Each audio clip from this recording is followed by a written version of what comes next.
할렐루야. 이 새벽 주님의 임재 앞에 나오신 우리 모든 성도님들 가운데 하나님의 힘과 능력이 함께하는 이 새벽 되길, 또 이 하루 되길 소망합니다. 여러분, 혹시 겉모습은 화려한데 그 속이 텅 빈 건물을 보신 적이 혹시 있으십니까?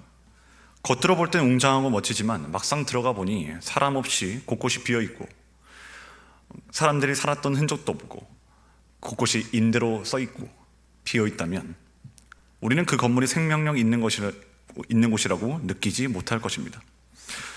오늘 본문이 시작되는 시점에 이스라엘이 바로 그러했습니다. 1차 귀환을 통해 스룹바벨 중심으로 성전 건물이 재건되었습니다. 하지만 그로부터 약 60년이 흐르는 긴 세월 동안 그 성전에서 들어져야 될 예배의 감격은 무뎌졌고, 성도들의 삶을 채워야 할 말씀의 생명력은 희미해져 성전은 점점 온기 없는 건물처럼 되어가고 있었습니다. 바로 그때 하나님은 당신의 백성들을 방치하지 않으십니다. 하나님은 오늘 본문 7장에서부터 건물이 아닌 영혼을, 외형이 아닌 중심을 회복시키는 2차 회복의 역사를 시작하십니다. 이 일을 위해 하나님이 택하여 부르신 사람이 바로 에스라입니다. 오늘 말씀을 통해 우리의 신앙을 다시 한번 회복시키시고 우리를 이 시대의 에스라로 살기를 원하시는 하나님의 마음을 함께 살펴보는 귀한 시간 되기를 소망합니다. 하나님의 위대한 역사는 언제나 준비된 사람을 통해 시작됩니다. 본문 1절부터 5절까지는 에스라가 어떤 가문에 속한 사람인지, 그리고 그가 대제사장 아론의 16대 손임을 그렇게 길게 설명하고 있습니다. 왜 에스라에 대한 이야기를 하면서 먼저 가문에 대한 이야기를 하는 것일까요? 이것은 단지 그가 좋은 혈통을 가졌다라는 것이 아니라 그가 얼마나 깊은 신앙의 유산 속에 자라난 하나님의 제사장인지 그것을 보여주는 것입니다. 또한 6절은 그를 이렇게 소개합니다. 본문 6절 말씀에 이 에스라가 바벨론에서 올라왔으니 그는 이스라엘 하나님 여호와께서 주신 모세의 율법에 익숙한 학자로서. 성경은 그를 모세의 율법에 익숙한 학자라고 그렇게 말하고 있습니다. 여기서 익숙하다라는 것은 단지 잘 아는 것을 넘어서 어떤 일에 매우 능숙한 전문가라는 의미입니다.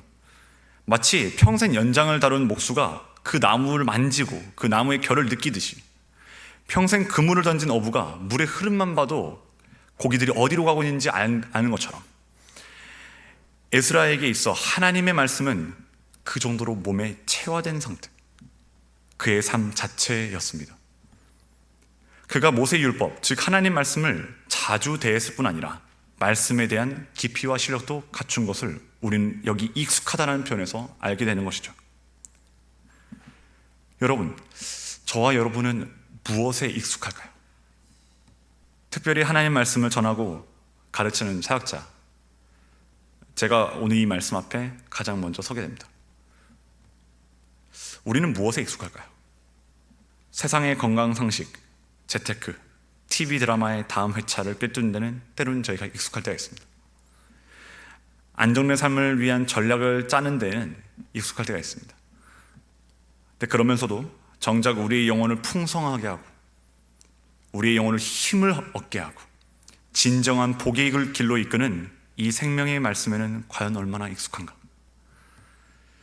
여러분, 우리가 사는 지금 이 시대는 손에 있는 스마트폰만 잠깐 눌러도 하나님 말씀을 볼 수 있는 역사상 가장 말씀에 접근하기 가까운 시대를 살고 있습니다. 그러나 역설적으로 우리는 그 어느 때보다 하나님의 말씀이 낯선 시대를 살고 있습니다. 하나님은 오늘도 이 말씀에 익숙한 사람, 진리의 말씀을 옳게 분별하는 한 사람을 찾으신 줄 믿습니다. 우리가 여러분 잘 부르는 찬양의 가사처럼 하나님 말씀에 두려워 떠는 자, 그 말씀에 생명을 거는 자, 그 한 사람을 오늘도 찾으신 줄 믿습니다. 여러분, 그 한 사람이, 그 말씀에 익숙한 사람, 말씀을 사모하는 그 사람이 바로 저와 여러분이 되길 소망합니다. 그러나 말씀에 대한 이런 해박한 지식과 실력 자체가 목적이 될 수는 없습니다. 익숙함이라는 것은 더 위대한 단계로 나가는 발판이 되었었죠. 말씀에 익숙했던 에스라가 예루살렘에 이르러 무너진 공동체를 보면서 중요한 결단을 내립니다. 본문 10절을 보면 이 에스라가 여호와의 율법을 연구하여 준행하며 율례와 규례를 이스라엘에게로 가르치기로 결심하였더라. 여기서 결심했다.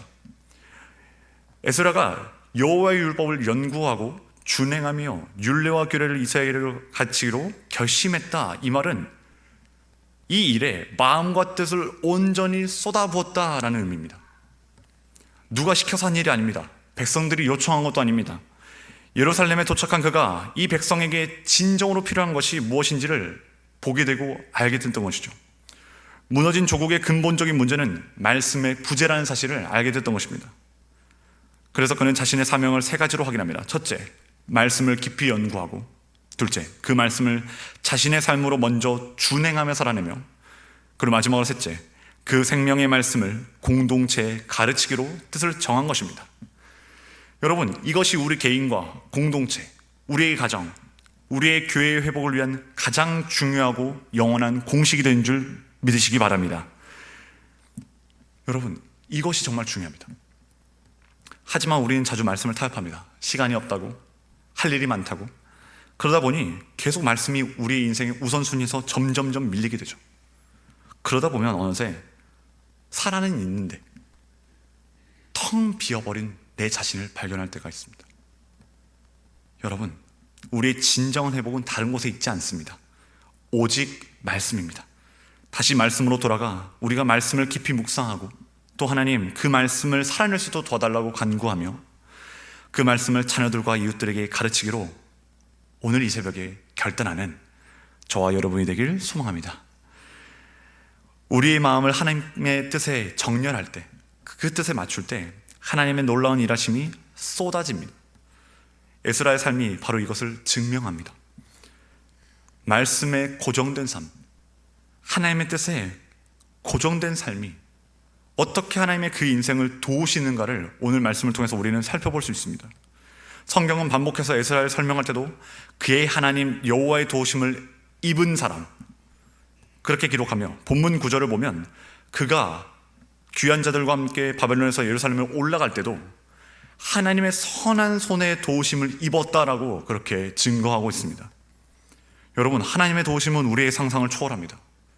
하나님은 당시 최강대국인 페르시아의 아닥사스다 왕의 마음을 움직여서 2차 귀환을 허락하고 엄청난 재정적 지원을 명령합니다.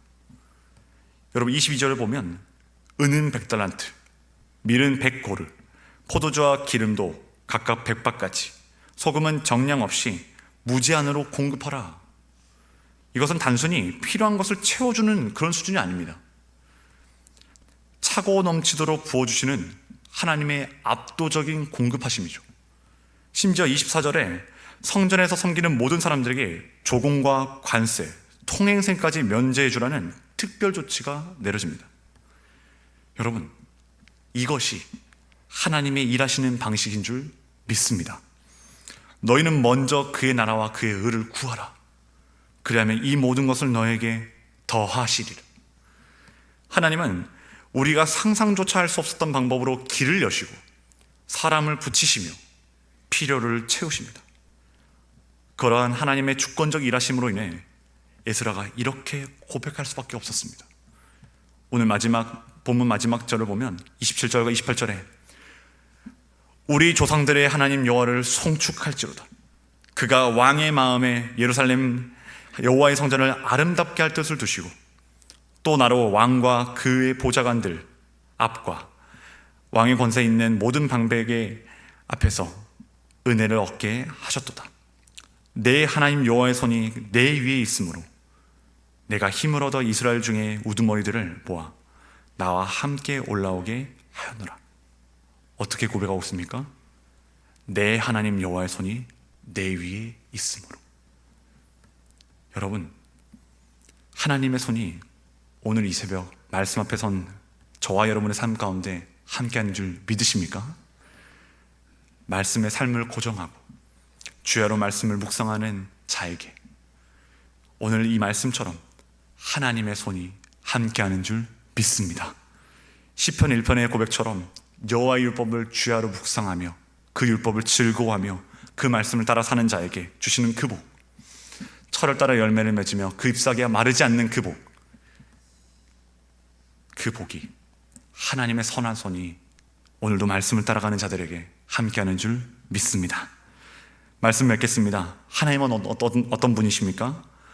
무너진 당신의 백성을 결코 포기하지 않으시는, 말씀으로 회복시키시는 분이십니다.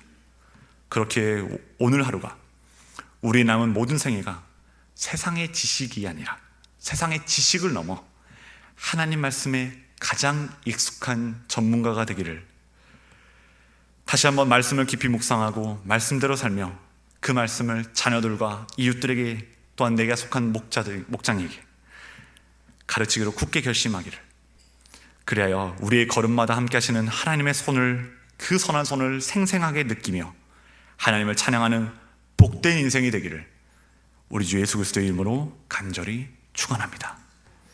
이제 기도하시겠습니다.